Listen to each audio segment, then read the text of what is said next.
What's going on, guys? I had a couple of you ask for a more detailed review being a year later since we've owned these bikes. So I'm going to throw a couple of details and some things that we've learned in the last year about these two, and hopefully can separate some of the differences a little bit better and give you a little better description on how these bikes handle, operate, likes, dislikes, everything you'd want to know before you decided to buy one of these. So here we go. The suspension on these bikes, because that's one of the most important things for every rider, no matter what kind of riding you're doing, whether it be motocross or enduro. So in my opinion, I'm about 140 pounds, the YZ250 FX. It is pretty on point for hare scramble racing, riding around in the woods. I mean, if you're really fast, I'd say B class or closer to pro class, you're probably gonna have to play with your clickers a little bit. You might want it to stiffen up just a touch. And if you're gonna be doing motocross with it, you're definitely going to want to stiffen up your suspension just a little bit on the hard side, because it does come a little bit soft for jumping right into motocross. And with that being said, on the other end of the spectrum, you've got your Honda, the CRF 250RX. It is also very well set for somebody of my stature, 140 pounds, about 6'1". It's a little bit stiffer in my opinion from the factory, and that was these two bikes specifically, so that could differ depending on what you get, obviously. I didn't really notice any adjustments needed for my speed level on the RX or the FX for hare scramble racing. And in motocross, I have not got to ride the RX personally, so I don't know if it really needs any adjustments right off the bat for motocross racing. Another thing you guys might consider if you're real particular about how your bike sounds, when you're sitting on the CRF 250 RX, it sounds like you're riding a 450. Just sitting on the bike. Sounds beautiful. It's great growl, throaty, awesome, beautiful sound. Yamaha, sounds like you're riding 250. Sounds like, it sounds good, but it just doesn't have, when you're seated on the bike, it just doesn't have that super mean growl to it. And I like it a lot. I like the Honda.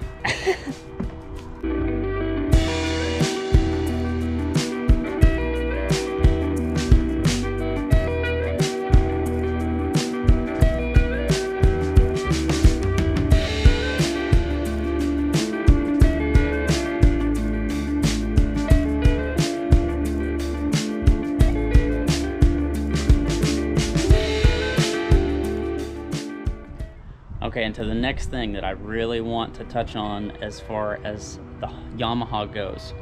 Okay, right off the showroom floor with my Yamaha, I have a friend of mine that has a bike just like this, and I also have a friend that has a 450 FX. And straight off the showroom floor, these things are temperamental about starting. It's kind of a big deal if you race hare scrambles, right? So definitely going to give that to the Honda, because 9 times out of 10 it fires up just like that. Now with the Yamaha, sometimes you just look at the button, that thing starts. Other times you can hold your starter for about 3 seconds, doesn't want to fire up. So that's kind of an issue, right? I did a valve adjustment. I haven't checked the hours on it, didn't check them right before I did it. I'd say I probably have right around 200 to 215 hours on it when I did my valve adjustment, and it did help, but it's still, I don't know if maybe the starter with the battery that they're using is maybe just a little bit underdone. But as far as getting off the line on a hare scramble race, the majority of the time the Honda is going to be a little bit more reliable on starting. Next thing I want to touch on is the fuel tanks. They both are rocking a 2.2 gallon fuel tank, and we race a lot of 2-hour hare scramble races, and generally on the FX I can run those 2 hours pretty well top of the bike all the time, and I almost always have at least a third to sometimes even a half a tank left over depending on the terrain. So fuel consumption has never been an issue for either one of these bikes, and once you fill it up and you go to race, you don't really have to worry about fuel. Okay, let's talk a little bit about weight. The 250 FX is coming in at 244 pounds. So it's a little bit heavier than the YZ250F, the motocross version. And the CRF 250 RX is rocking in at a solid 244 pounds as well. Now that was wet weight for this bike, and that was dry weight for this bike. So you're probably looking at 246 for the Yamaha and about 244 for the Honda. Now, okay, now let's touch a little bit on horsepower. So the CRF 250 RX comes factory. Now these models are 2019 models, and all the specs that I'm going to be giving you guys are based on 2020 models, just because a lot of people are probably going to be leaning towards those now instead. So the CRF comes off the showroom floor. It is rated right at 42 horsepower. Now these are just numbers that I pulled off the internet. I was looking all over the place to make sure that everything matched up everywhere that I searched, and it's got 42 horsepower. And I believe as far as the RX compared to the R goes, there's only like a third of a horsepower difference. So whether you're riding an R or an RX, horsepower is about the same. Now with that being said, the Yamaha is coming right off the showroom floor in 2020 with 38.9 horsepower, I think, and that is almost identical to the YZ250F. So the FX and the F, the RX and the R, as far as horsepower goes, the Hondas have about 3 to 4 more horsepower according to the internet and the websites that I did all my research on. They're very similar, and I do think with all the riding that we've done, I haven't changed my mapping on the Yamaha, so it's been in its factory map. And the Honda, which obviously you can change your mapping on the fly on your handlebars, it's always on the hot map. So it always feels like it's just a little bit faster, but that could just be because of the mapping. But I will say that the top end of the Honda is just, that's where it's at. That's where you want to be. And the Yamaha, it's everything that the Honda is. A little less top end, but it's got everything. It covers the whole spectrum as far as gearing and power delivery. Now, in my personal opinion, if you are closer to the pro side of the spectrum, like say you're already in B class and you're working your way towards A class, pro class, my personal opinion is probably going to be you might be a little bit happier with the Honda, because that bike is more of a top end, go, go, go all the time bike. Now with the Yamaha, it's not going to lack anybody that's going to be riding at a professional level. But if you're new to hair scrambles, I would probably lean more towards the Yamaha, because it has such a broad field of power delivery. You can be in the bottom of your gear and you can still rip on the throttle and it's going to accelerate just fine. Now, with that being said, that's not to deter from the Honda if you're a Honda guy and you want to get one of these bikes and start racing hair scrambles. Nothing wrong with that at all.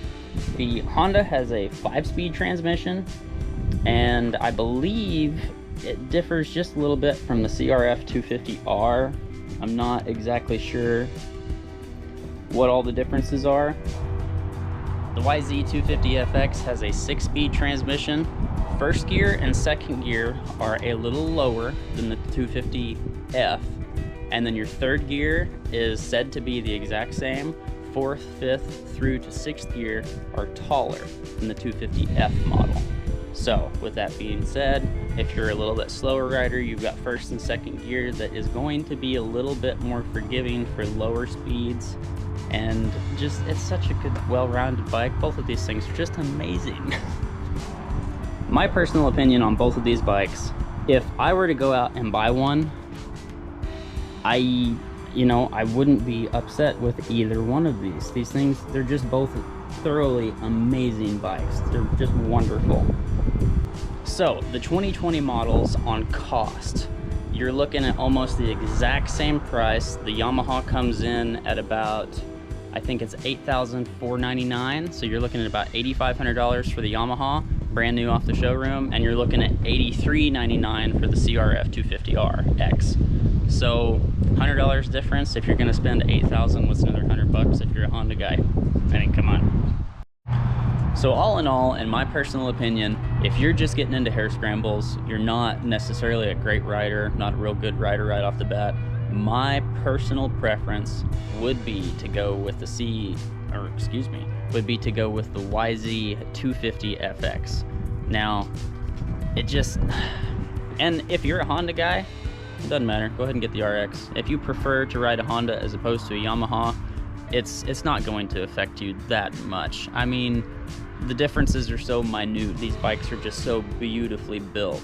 I wouldn't be sad to own either one of them. I'm a big Yamaha guy, but Honda has thoroughly impressed me with their RX. So with all that being said, guys, these bikes are just beautiful and amazing. They both handle well. Their suspension is good for whether you want to do moto, hare scrambles.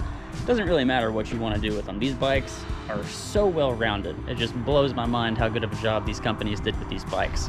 So if you're looking at getting one of these, I hope this video helped you guys out and gave you some things to look out for and think about. And thanks for watching, guys. Don't forget to click like and subscribe. Click that little bell too, and you'll know when I drop some more videos like this.